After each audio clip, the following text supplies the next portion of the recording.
Throughout the history of computers, we've been striving to shorten the gap between us and digital information, the gap between our physical world and the world in the screen where our imagination can go wild.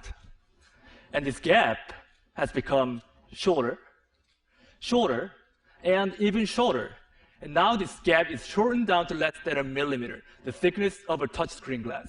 And the power of computing has become accessible to everyone.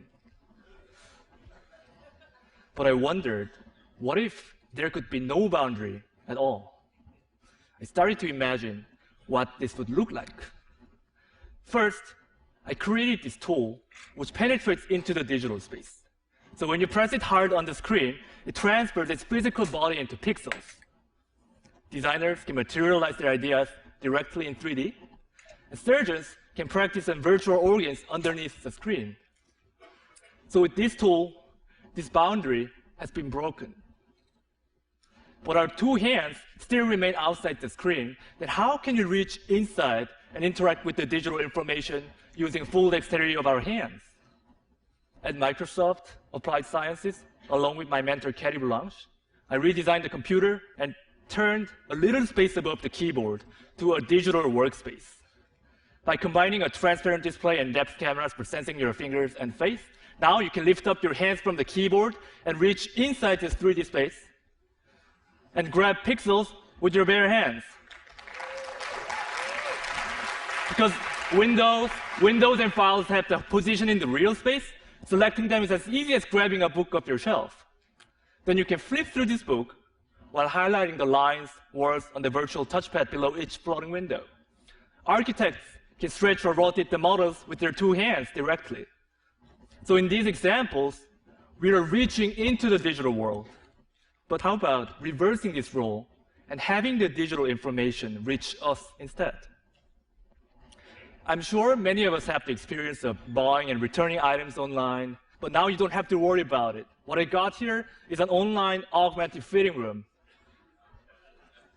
This is a view that you get from head-mounted or see-through display when the system understands the geometry of your body. Taking this idea further, I started to think, instead of just seeing these pixels in our space, how can we make it physical so that we can touch and feel it? What would such a future look like?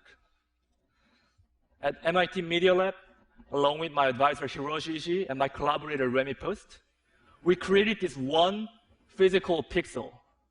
Well, in this case, this spherical magnet acts like a 3D pixel in our space, which means that both computers and people can move this object to anywhere within this little 3D space. What we did was essentially canceling gravity and controlling the movement by combining magnetic levitation and mechanical actuation and sensing technologies.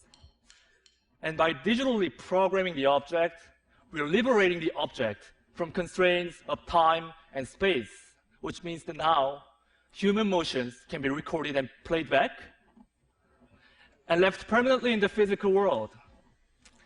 So choreography can be taught physically over distance, and Michael Jordan's famous shooting can be replicated over and over as a physical reality. Students can use this as a tool to learn about the complex concepts such as the planetary motion, physics. And unlike computer screens or textbooks, this is a real, tangible experience that you can touch and feel, and it's very powerful. And what's more exciting than just turning what's currently in the computer physical is to start imagining how programming the world will alter even our daily physical activities.